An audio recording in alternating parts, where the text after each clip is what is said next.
Hi guys, and a big hello to everybody. This is just a very brief announcement. I have decided to initiate a YouTube channel, as you can see.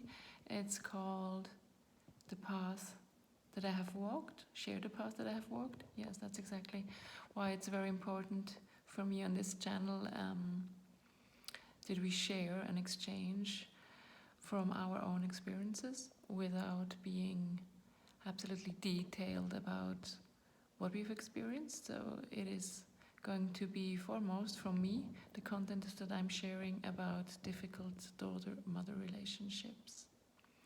So this is personally very dear to my heart, and of course this is something I experience and continue to experience, and I have for the last 42 years. That's how old I am, and you might take from my accent that I'm not an English-speaking native. I am in Switzerland.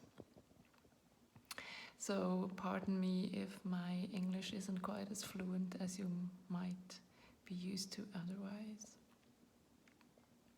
So anyway, and foremost, I dedicate my short discussions and videos on the topic of difficult and toxic daughter-mother relationships. What are they about? What lies at the root of the problem? How can we gain true independence and hence be alive in a true self-version of ourselves in our life and take the narrative, own the narrative, take ownership, have the agency about your own life and to be the writer of the script of your life.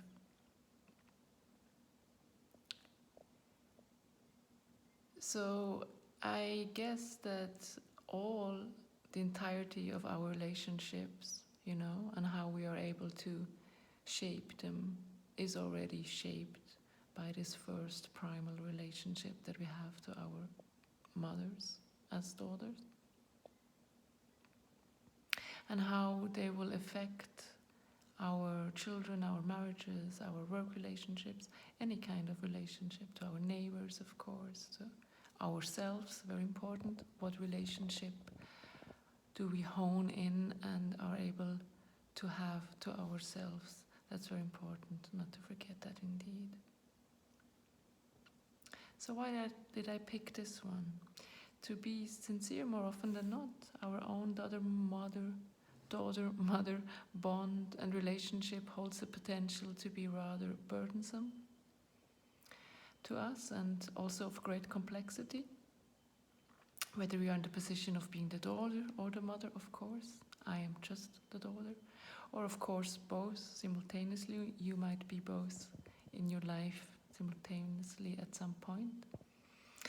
But it's a particularly hard relationship, hard in the sense to see through, hard to feel clear about it and not foggy and unclear, and mostly what I also feel, it's difficult to have a healthy daughter-mother relationship that isn't, constantly being triggered by the behavior of the other counterpart. What I will call from now on basically the daughter-mother tandem, in whatever position you are, daughter or mother, in either one position. It's the relationship, because that's the bond between the two positions, between that tandem, is what we're talking about. And so if it's difficult for one person in one position, it's also going to be affected in the other position. Yes, and but I would also say, like in my case, more often than not, it takes half a life to understand the energy that is at play.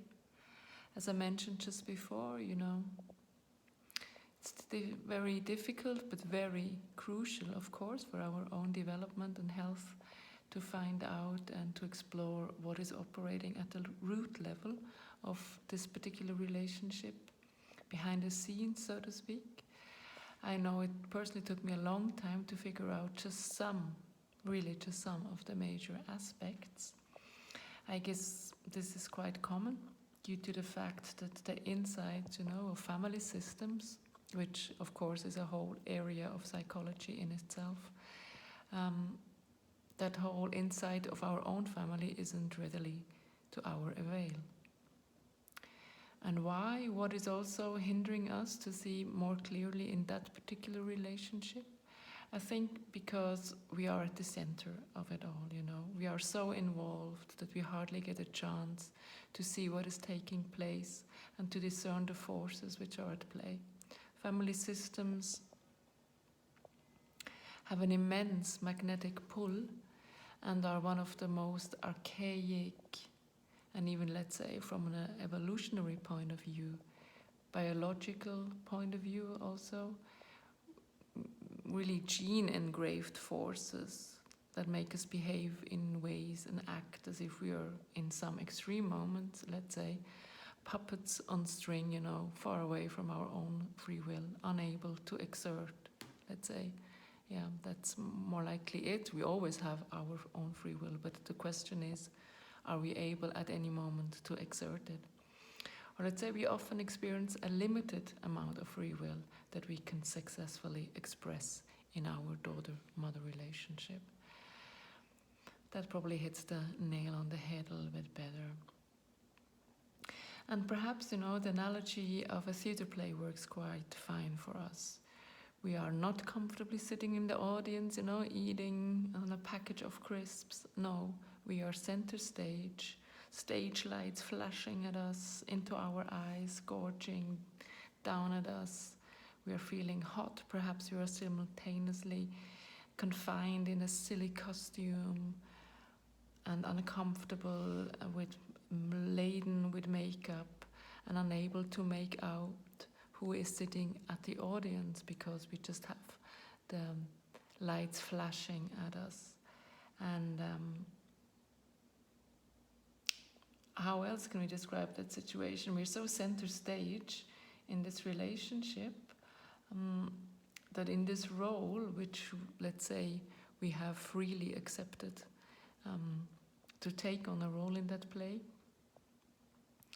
perhaps we didn't quite foresee that it's going to be so difficult to play that role once we're in it and once we're on stage in that relationship. And yeah, it's quite a bummer because perhaps we haven't bought into exactly that, what we're now enacting, you know? And I think that's exactly that magnetic pull that I mentioned earlier on in the difficult daughter-mother relationship. We're not quite sure if what we enact is really what we have subscribed to, if we have really signed the contract on this one, right? I think this is a relationship which continuously questions us to our true intention, you know. Have we really come to this life, into this life, with the true intention of being in that relationship? Everybody has to decide, of course, on them, for themselves on this, depending also on your philosophical and religious worldview.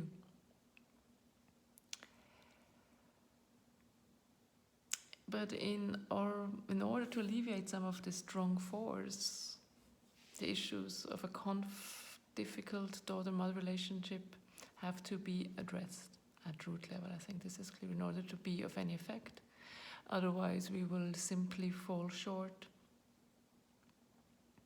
and plastering on band-aids on a superficial level, and we do nothing but scratch the surface, which naturally will not lead to the desired clarity, i.e. healing in the matter.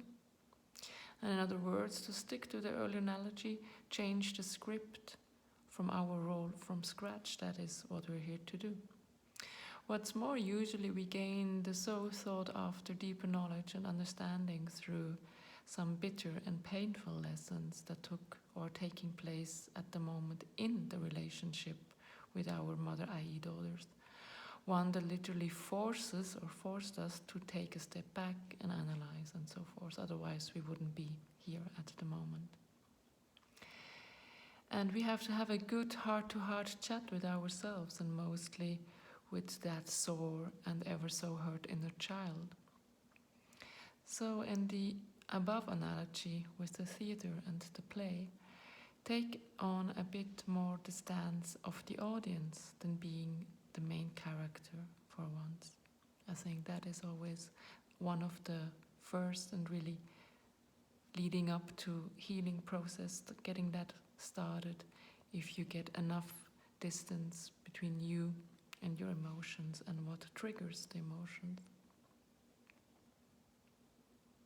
So this is nicely leading up to the point, of one of the prime reasons of why this topic is so important. You guessed it, naturally.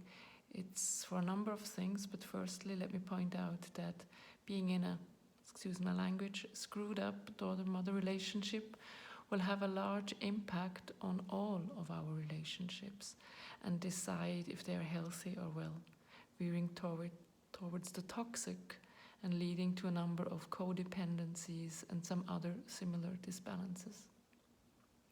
It is as if the nature of our daughter-mother relationship operates as a kind of blueprint, excuse me, as a kind of blueprint to all of our relationships.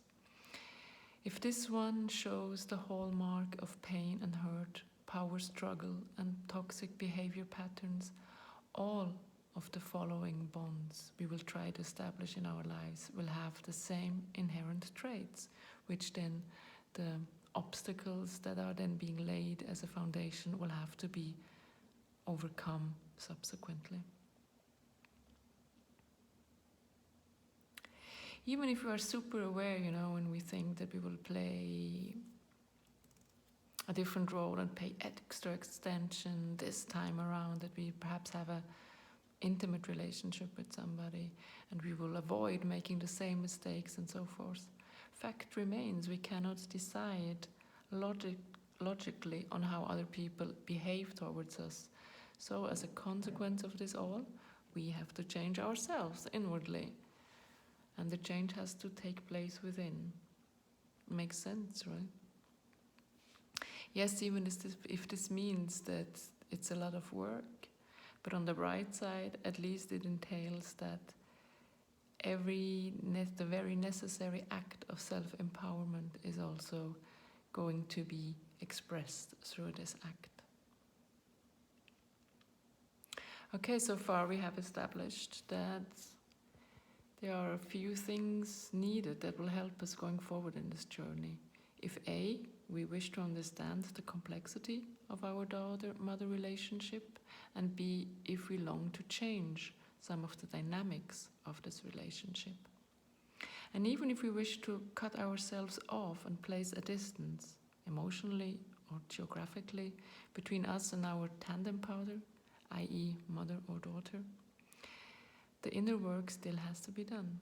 Whichever the case may be, I'm sure you watchers out there have a good reason why to tackle this issue and to step forwards to happier and unburdened times in the future. As pointed out, let us begin with point A. You and I, we wish to gain some understanding about our not really satisfactory daughter-mother relationship. Even so, if it's not a particularly bad one, daughter-mother relationships are always per se special. There is truly no escaping from that fact. But we can actively shape and create the relationship we wish to have, albeit its inherent intimacy and hence intensity. And yes, that has biological reasons. But the video is already 15 minutes in nearly, and I want to perhaps stop here and continue in the next few days with a second video where we will get into the first kind of reasons and circumstances that lead up within our mothers to have conflicting emotions towards us daughters, even before our birth. So thank you very much for watching. My name is Dominique Nagpal, and this is Share the Path I Have Walked series. Bye bye and see you soon.